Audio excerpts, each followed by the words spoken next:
E eu quero te convidar a aplaudir o Senhor, uma salva de palmas bem forte para Jesus, em gratidão a tudo aquilo que Ele está realizando no meio de nós, a tudo aquilo que Ele já está fazendo.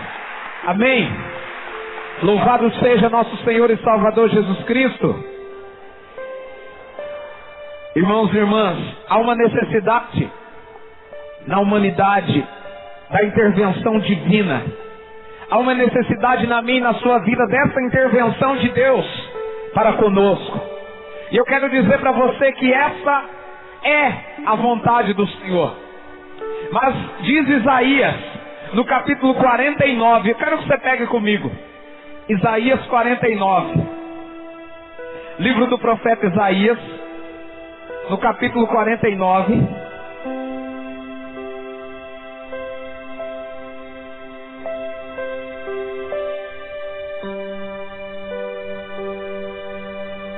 No versículo 20. Na parte B. A página 1007 da Bíblia da Ave Maria. A vontade do Senhor é intervir na minha e na tua vida. A vontade do Senhor é que a sua intervenção aconteça na nossa casa, na nossa família. A Renovação Carismática Católica do Brasil e do mundo, no último grupo de oração do mês, é dedicado às famílias. Por isso, esse grupo de oração é dedicado à sua família. Pela cura, pela libertação, pela salvação da tua família. Mas o Senhor encontra uma barreira. Muitas vezes o Senhor encontra uma barreira que se chama falta de espaço. Olha o que está dizendo o profeta Isaías aqui, profetizando em nome do Senhor. O espaço é estreito demais para mim. Dê-me espaço para que eu me instale. Palavra do Senhor. Graças a Deus. O profeta Isaías está dizendo, Deus está falando através da boca do profeta Isaías: olha, a minha vontade é de se instalar na vida do meu povo. O meu desejo, o desejo de Deus é de se instalar na nossa vida, na nossa casa, na nossa família. Mas a barreira que Ele encontra é a falta de espaço. Nós temos espaço para tudo. Eu não vou aqui citar porque você sabe. Nós temos espaço para tantas coisas. E hoje o Senhor está dizendo, mesmo para nós que estamos aqui, porque muitas vezes nós estamos com o nosso corpo presente, mas o nosso coração está longe. Esse povo me louva com os lábios, mas o seu coração está longe de mim. Portanto, se você está aqui de corpo presente e eu estou te vendo e você está me vendo, então nós precisamos não estar aqui somente de corpo, mas de corpo e alma. Fala para esse irmão que está do seu lado, você precisa estar aqui de corpo e alma. Porque o Senhor, Ele quer se instalar, irmãos. O Senhor quer se instalar na nossa vida. E nós cantamos, eu necessito da sua intervenção na minha vida. Que você necessita e eu necessito, isso daí nós já sabemos. Pergunta para quem está do seu lado, fala, agora você vai deixar? A pergunta é essa: nós vamos deixar que o Senhor realize mesmo a intervenção divina na nossa vida? Porque diz a palavra que os dias são maus. A cada dia que passa, a cada segundo que vai passando, nós vamos chegando mais para perto da glória de Deus. Tem uns que dizem que vão chegando mais para perto da morte, né? Eu não, eu estou chegando mais para perto da glória de Deus, ô glória. Ah, todo mundo quando nasce para morrer mesmo. Não, a palavra de Deus não diz isso não. A palavra de Deus que aquele mesmo que esteja morto viverá. E aquele que conhece o Cristo não conhecerá a morte, mas já irá passar direto para a vida eterna. Ah, mas o corpo morre, mas a alma não morre daqueles que estão em Cristo. Pega comigo Apocalipse capítulo 21, no versículo 1. Livro do Apocalipse é o último livro da Bíblia.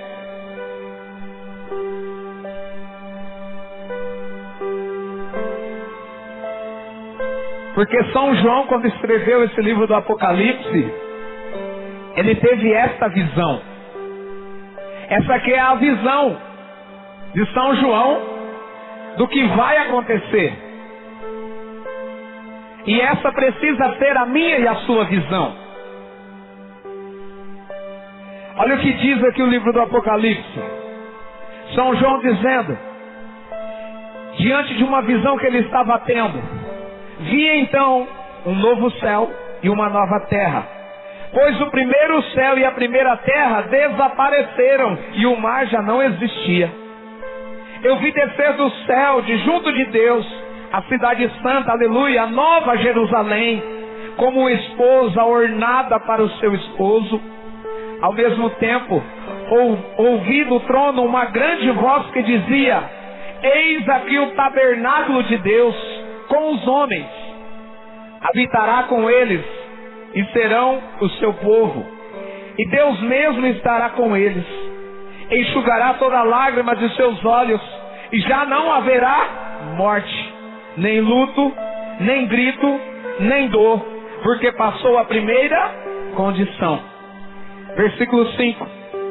Então, o que está sentado no trono diz, eis que renovo todas as coisas. E disse ainda, escreve, porque essas palavras são fiéis e verdadeiras. Novamente me disse, está pronto, eu sou o alfa e o ômega, o começo e o fim. A quem tem sede eu darei gratuitamente de beber da fonte da água viva. O vencedor herdará tudo isso, e eu serei o seu Deus, e ele será o meu filho. Mas os tíbios, os infiéis, os depravados, os homicidas, os impuros, os maléficos, os idólatras e todos os mentirosos terão como quinhão o tanque ardente de fogo e enxofre, que é a segunda morte. Palavra do Senhor. Graças a Deus. Numa visão, São João, aleluia, ele começa a já profetizar, já começa a enxergar aonde que nós vamos chegar, qual será a nossa visão quando esse dia chegar. E ele vai dizer, eu vi então um novo céu e uma nova terra, pois o mar já não existia mais. E aqui, essa palavra mar é no idioma mineiro, né? Diz o padre Jonas. Ela não está falando aqui o mar de água, mas é o mar mal, o mal. O mineiro fala o mar, né? Livrai-nos do mar, amém.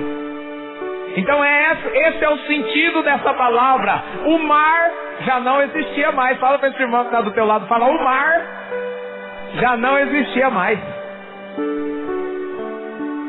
E esse novo céu e essa nova terra, eles estavam diante de São João. Eu vi descer do céu junto de Deus e a cidade santa, Nova Jerusalém, como uma esposa ornada para o seu esposo. Já não é mais aquela passagem da prostituta da Babilônia, né? Quem daqui gostava bastante da Babilônia, né? Na Bíblia essa passagem vai dizer que Babilônia era a prostituta do Antigo Testamento. Mas o que São João via descer já não era mais a Babilônia, mas era a Nova Jerusalém, ornada de adereços, preparadinha para o seu esposo. E quem é o esposo?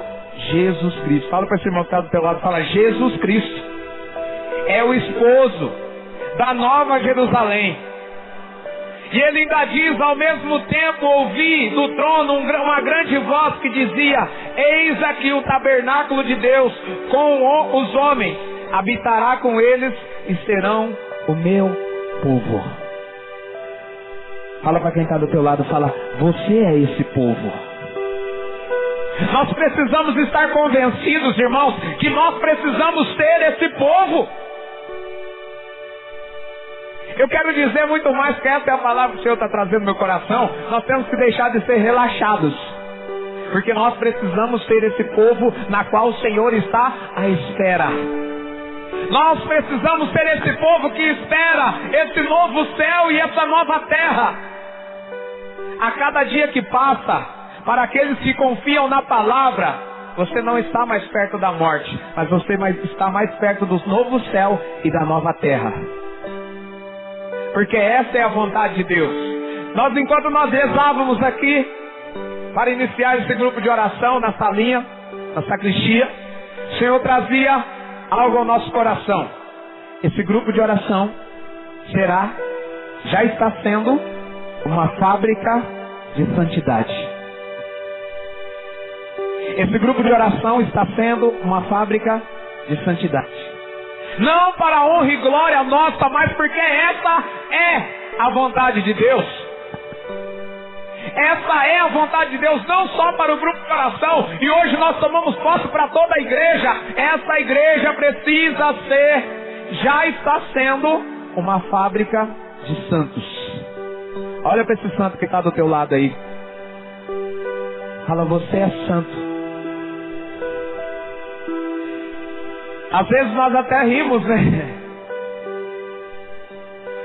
A palavra de Deus diz que quando todo o povo viu que os apóstolos tinham sido batizados do Espírito Santo, tinham recebido o dom da vida nova, eles olharam para eles e disseram assim: olha, o que eu faço para ser igual a você? Olha para esse santo que está do teu lado aí, pergunta para ele, fala, o que eu faço para ser santo igual a você? É engraçado, né? Por quê? Porque às vezes nós que estamos recebendo essa pergunta, olha, a pessoa está querendo ser igual a mim, coitado, né? Essa é a resposta, né? Que está lá no fundo do coração. Você não fala para ele, para ela, mas o seu sorriso já condena, já diz tudo, coitado. Mas é assim. É assim, nós precisamos saber que nós somos esse povo, que o Senhor vai enxugar toda a lágrima. Toda a lágrima dos seus olhos, e já não haverá mais morte, já não haverá mais luto, já não haverá nem grito, nem dor, porque passou a primeira condição. Eu queria que você aplaudisse, porque essa é a terra nova que nos espera. Essa é a nova Jerusalém que espera cada um de nós. Então aquele que está sentado no trono disse a São João: eis que eu renovo todas as coisas. Quando você ouviu essa pergunta, olha, o que eu faço para ser igual a você? Você já imaginou na sua multidão de pecados, com certeza. Com certeza. Mas o Senhor está dizendo: eis que eu renovo todas as coisas. E quando Ele fala todas as coisas, não é metade, é por inteiro. Desde que nós deixemos com que Ele se instale na nossa vida. E o Senhor tem o poder de realizar nova todas as coisas, porque Ele diz aqui ainda: escreve, porque essas palavras são fiéis e verdadeiras.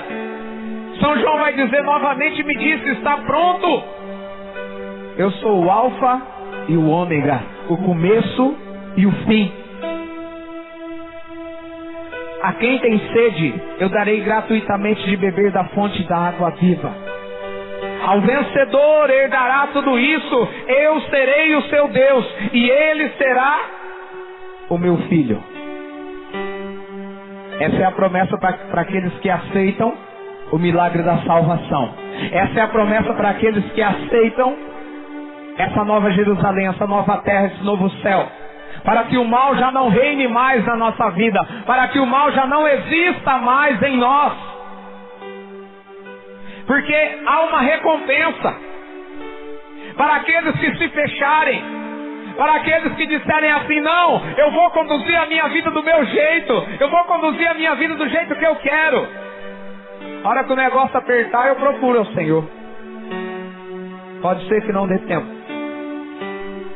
E aí o Senhor diz: olha, aquele que está sentado no trono, não é o André que está dizendo, mas é aquele que está sentado no trono. E quem está sentado no trono se chama Jesus Cristo, Senhor e Salvador de toda a humanidade.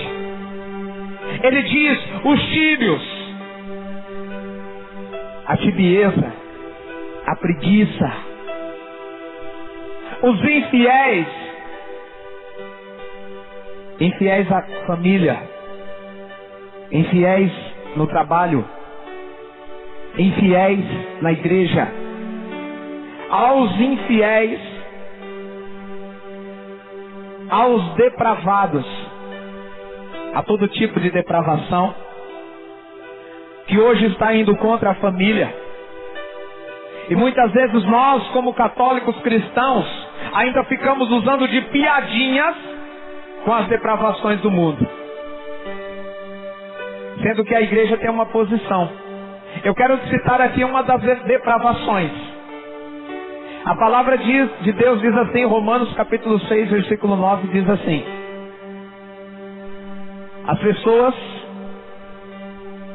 os impuros, os infiéis, os depravados e todos os efeminados não herdarão o reino de Deus. Não herdarão o reino de Deus. Uma das depravações também, que muitas vezes tem tentado destruir as famílias, a homossexualidade. E aqui eu estou dizendo não para criticar e condenar os irmãos, porque eu quero trazer em cima do catecismo da Igreja Católica, número 2357. Olha o que a igreja diz sobre os efeminados, sobre as pessoas que muitas vezes, por um problema ou outro, acaba caindo nessa depravação, seja homem ou seja mulher.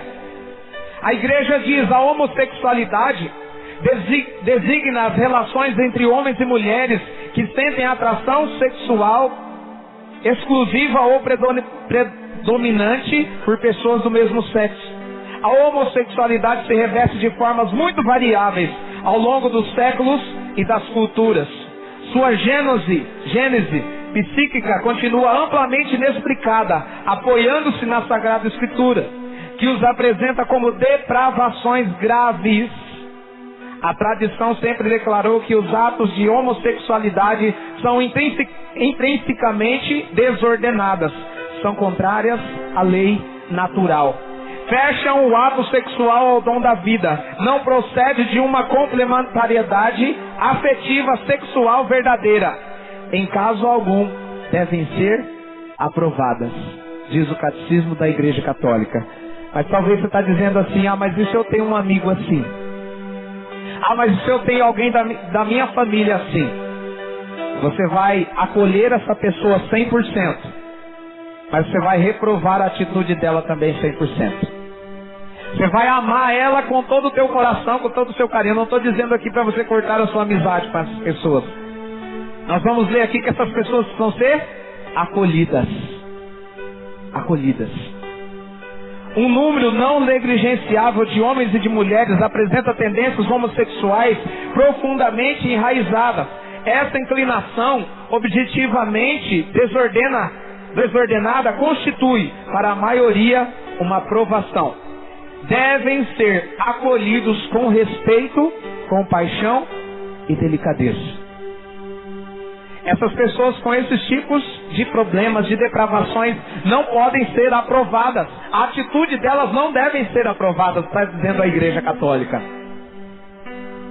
Mas elas devem ser acolhidas com respeito. Quantos de nós, aqui eu me coloco junto, quando nós estávamos aí no mundão, quantos de nós fazíamos piadinhas com essas depravações? Quantos de nós? Sabendo que a igreja está dizendo que elas precisam ser acolhidas com respeito, compaixão e delicadeza. Porque a herança do céu também é para essas pessoas. Porque Deus ama o pecador, mas abomina o pecado. E essas depravações são depravações graves. Aí nós dizemos assim, ouvimos muito falar assim: mas tem que ter o respeito, tem que respeitar a pessoa. A decisão da pessoa precisa ser respeitada. Ver a pessoa cair no inferno, isso é respeito? Não. Saber da verdade e não falar e não dizer Isso é respeito? Não. Isso é amor? Não. Porque a palavra de Deus diz, e o catecismo da Igreja Católica diz que todo pecado grave, ele é um pecado mortal. E diz São Cirilo de Jerusalém, o magistério da igreja, o santo da igreja, que basta um pecado mortal para ter a força de nos lançar no inferno. Um pecado sem se arrepender. Um pecado mortal sem arrependimento já tem o poder de nos lançar no tanque ardente de fogo, que está dizendo o Apocalipse. E ainda diz mais: evitar-se-á para com eles todo sinal de discriminação injustas. Essas pessoas são chamadas a realizar a vontade de Deus em sua vida, e se forem cristãs, a unir ao sacrifício da cruz do Senhor as dificuldades que podem encontrar por causa de sua condição. As pessoas homossexuais são chamadas à castidade, assim como qualquer jovem é chamado à castidade. Por isso essas depravações precisam ser reprovadas. Está dizendo aqui que esta é a recompensa para aqueles que permanecerem nessas depravações. É o tanque ardente de fogo e enxofre, que é a segunda morte. A primeira morte, irmãos, é uma passagem desta vida para outra vida. Você não vai conseguir voltar mais para essa vida. A carta aos Hebreus já está designado que o homem morra uma só vez e depois disso já vem o juízo. Hebreus está dizendo. Não tem como voltar a esse mundo. Não tem. E ainda está seguindo os homicidas, os impuros. Eu vou pular alguns aqui, porque eu quero chegar nesse aqui. Os homicidas, os impuros, os maléficos. Toda a ação maléfica que já está incutida dentro da igreja. Dentro da igreja. Toda a ação de malefícios. O que é malefícios? É tudo aquilo que vem do ocultismo. É tudo aquilo que vem do satanismo. É tudo aquilo que vem das relações com o demônio. Os maléficos não herdarão o reino de Deus. E o Papa Paulo VI, na década de 60, já dizia: a fumaça de Satanás já entrou dentro da igreja. Já entrou dentro da igreja. E ontem nós estávamos numa missa. Fomos visitar um grupo de oração aqui mesmo na nossa diocese. E estávamos numa missa, a igreja lotada. E nós ouvimos da boca de um sacerdote. Ouvimos com a liturgia de ontem que as pessoas do candomblé e as pessoas do espiritismo não precisam mudar de vida. Saiu da boca do sacerdote. Basta fazer um gesto de amor. Basta você estar fazendo um gesto de caridade para com o outro. Mas pode continuar na sua doutrina perversa. Mas eu não quero que você saia daqui odiando, porque o Senhor não me levantou na igreja para falar mal de padre. Mas o Senhor me levantou na igreja para defender a igreja. Para defender. E nós precisamos rezar pelos nossos sacerdotes, porque o Papa Paulo VI já dizia: a fumaça de Satanás já está dentro da igreja. Ele já estava avisando. Por que o demônio ele tenta destruir os sacerdotes? Diz o magistério da igreja, os santos da igreja. E agora eu quero trazer para você. Amanhã nós celebraremos o dia de São Miguel, São Rafael e São Gabriel. Se nós os santos da igreja diziam: se colocar o arcanjo Miguel e um padre diante de você, de quem que você vai beijar a mão primeiro? Alguns vão dos sacerdotes, mas eu, às vezes, você já imaginou São Miguel Arcanjo diante de você? Diante, São Miguel Arcanjo diante de você, e colocar um sacerdote diante de você também. Muitas vezes nós vamos beijar a mão de São Miguel, mas os santos da igreja diziam assim: se colocarem São Miguel Arcanjo e um pai e um sacerdote diante de nós, nós iremos beijar primeiramente a mão do sacerdote. Porque aquilo que o anjo adora, aquele que o anjo adora, que é Jesus, o sacerdote traz para nós em cima desse altar: corpo, sangue, alma e divindade, nosso Senhor e Salvador Jesus Cristo. Por isso o sacerdote, a importância do sacerdote. Eu pergunto para você, você diz que beija a mão do sacerdote, não responda. Quando você cumprimenta o padre, nem benção você não pede. Às vezes nem beijar a mão do padre você não beija. Imagina a hora que chegar São Miguel Arcanjo, você nem vai lembrar do padre. As mãos do padre são as mãos de Cristo. E diz também o magistério da igreja, os santos da igreja dizem assim: que quando é cometido um aborto na face da terra, é liberado do inferno um demônio para atormentar a vida de um sacerdote. Para você ter a noção do que eles, da batalha, do combate que esses nossos homens de Deus travam.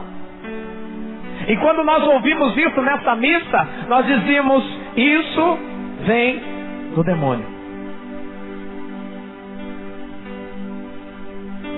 E eu quero que você seja um homem ou uma mulher católico que reze pelos padres, que reze pela nossa igreja, porque em uma das aparições de Nossa Senhora, em Garabandal, na Espanha, ela disse assim, ela tinha dado uma mensagem no dia ante a Eucaristia, e está dizendo aqui ainda mais: deveis afastar a ira de Deus sobre vós com os vossos esforços. Se lhe pedirdes perdão com a sinceridade das vossas almas, Ele vos perdoará. E vossa mãe, pela intercessão do santo anjo Miguel, quero vos dizer que vos emendeis já, estáis nos últimos avisos, vos muito, e não quero a vossa condenação. Nossa Senhora apareceu lá em Garabandal em 1965, no dia 18 de junho, e essa foi a mensagem dela para a Igreja Católica, para nós. Por isso hoje precisa levantar um povo que não fique mais dando brechas ao demônio.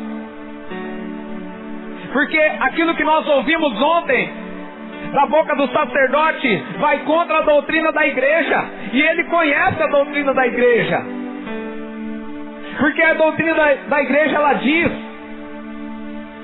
o catecismo da igreja diz assim, ó: todas as formas de adivinhação antes de ser rejeitada, recursos a Satanás ou aos demônios, evocação dos mortos ou outras práticas que erroneamente se supõem descobrir o futuro, a consulta aos horóscopos, a astrologia, a quiromancia, a interpretação de presságios e de sorte, os fenômenos de visão, o recurso a médios, escondem uma vontade de poder sobre o tempo, sobre a história e finalmente sobre os homens. Ao mesmo tempo, um desejo de ganhar para si poderes ocultos.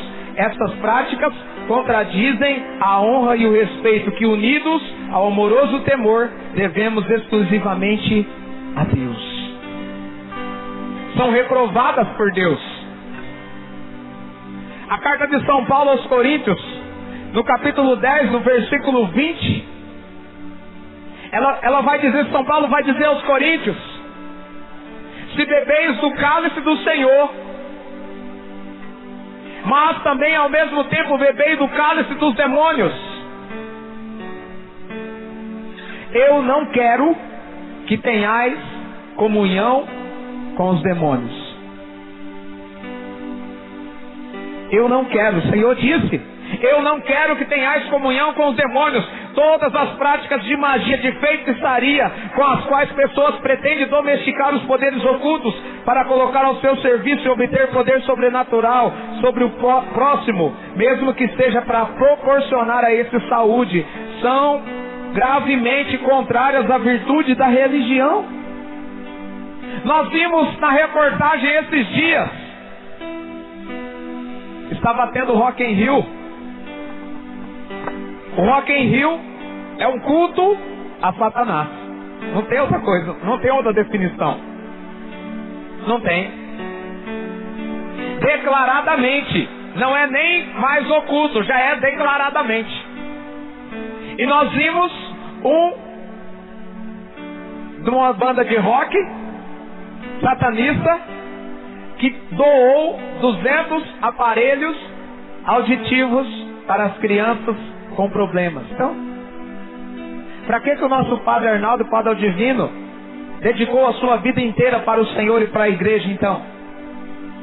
Se essas pessoas sobem num palco, depois de blasfemar contra a Eucaristia, depois de blasfemar contra o corpo e sangue do Senhor, porque eles vêm na igreja católica, vêm, roubam a Eucaristia e blasfemam, gostem da Eucaristia, fazem xixi em cima da Eucaristia, jogam a Eucaristia no vaso, dão descarga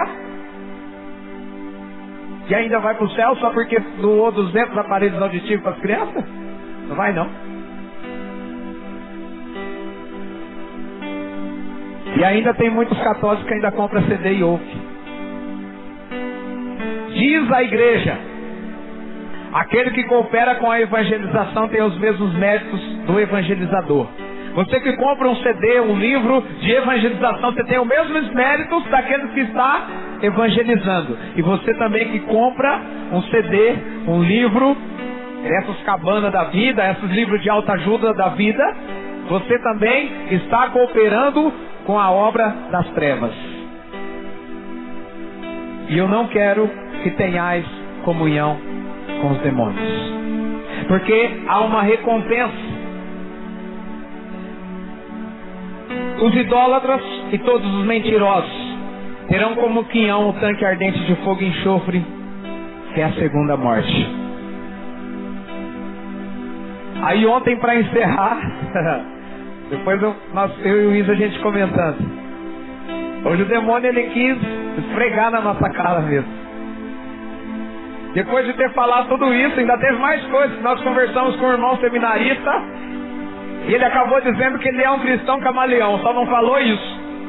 Nós falamos: e aí, irmão, tá vivendo lá o Pentecostes, clamando o Pentecostes lá na paróquia que você está agora? Então, lá o negócio não é bem assim, né? Então eu preciso me adaptar. Numa paróquia eu sou de um jeito, na outra eu sou de outro. Depois que ele saiu, falou isso, é o camaleão. Vai se adaptando conforme é. Não tem uma identidade. Isso muitas vezes nós como cristãos estamos assim também. Aqui na igreja nós somos um, lá fora nós somos outro. Aqui dentro nós louvamos ao Senhor, lá fora nós ouvimos aqueles rocks pesados, aquelas músicas depravadas. A recompensa que te espera é a Nova Jerusalém. A recompensa que nos espera é a Nova Jerusalém. E para encerrar ontem, finalizando a Santa Missa, tocou uma música evangélica. Acabar de matar.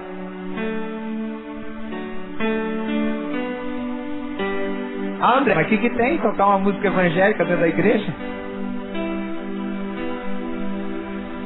Eles odeiam a Eucaristia. Eles odeiam a sua mãe.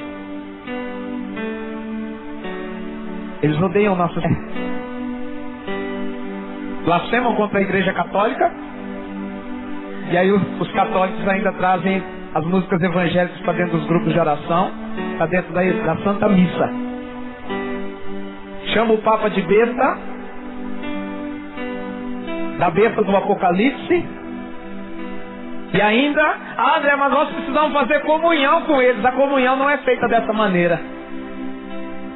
A comunhão não é feita dessa maneira. Pede para eles tocar Maria de Nazaré lá para ver se eles vão tocar. E se eles tocassem, se um pastor quiser tocar um dia na Maria de Nazaré diante de um culto evangélico, no outro dia, esse pastor já vai ser mandado embora da igreja, porque ele não está batendo bem da cabeça. E a nossa igreja é rica. E o que acontece muitas vezes, nós não damos valor por aquilo que ela tem, por aquilo que ela é. Quero convidar você a fechar os seus olhos. Talvez, diante dessa palavra, algo brotou no seu coração. E que eu já peço agora em nome de Jesus Cristo, que toda compreensão errada dessa palavra que caia por terra já em nome de Jesus. Que toda dúvida do coração já caia por terra em nome de Jesus. O Senhor anseia em derramar o Espírito Santo a todos aqueles que o pedirem. Ele diz lá em Lucas: pedi e recebereis, batei e a porta vos se abrirá, buscai e acharei, pedi e vos será dado. Porque todo aquele que pede recebe, quem procura acha, aquele que bate encontrará. Qual pai e qual mãe que dará um ovo? Assim também vós que sois maus sabeis das boas coisas aos vossos filhos, quanto mais o Pai do céu dará o Espírito Santo àqueles que o pedirem. Irmãos, no tempo de hoje que nós estamos vivendo, o Senhor deu uma profecia para nós, para a renovação carismática católica do Brasil e do mundo, para você hoje aqui que está nesse grupo de oração. Não brinquem comigo, porque eu não estou brincando com vocês. No tempo que nós estamos vivendo hoje, irmãos, nós não estamos mais em tempo de ficar brincando de ser católico, brincando de ser cristão. Mas nós precisamos ter uma posição, nós precisamos estar com o nosso coração desejoso, ardente, de beber dessa fonte de água viva, na qual diz o Apocalipse: a quem quiser, eu darei de beber da fonte da água limpa. Diga comigo: Senhor, eu preciso beber dessa fonte.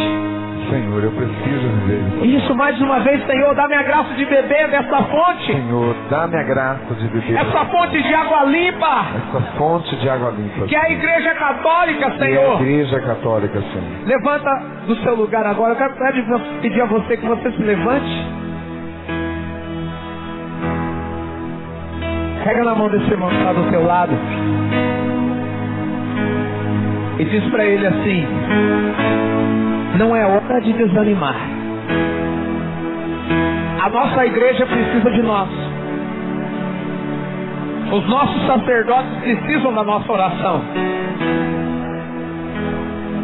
Eu e você não podemos nos acovardar. Precisamos ser fortes. Precisamos buscar força no Senhor. Precisamos buscar auxílio no Senhor. Abre o teu coração. Dá espaço para Deus agir. Dá espaço para o milagre acontecer. Dá espaço para a vontade de Deus prevalecer. Arranca todo espírito de tristeza do teu coração. Arranca toda angústia do teu coração. E deixa o poder do Espírito Santo agir de uma vez por todas na tua vida. Porque há um novo céu e uma nova terra preparada para nós. Ela é para nós. E eu quero te convidar, solta a mão desse irmão, levanta os seus braços ao céu e diga agora: Senhor, eu preciso entrar nessa terra nova. Senhor, eu preciso nessa hora, junto com a igreja católica, Senhor, eu preciso entrar nessa nova Jerusalém, Senhor. Essa igreja jornada de adereços que espera o seu esposo, Senhor. Eu preciso, Senhor, com dor, com lágrimas, Senhor. Sim, Senhor, com muitas vezes, Senhor, querendo desanimar, mas o Senhor vai nos sustentar. O Senhor vai sustentar a nossa fé. O Senhor vai sustentar a nossa força, Senhor. Eu preciso, Senhor. Eu preciso, Senhor.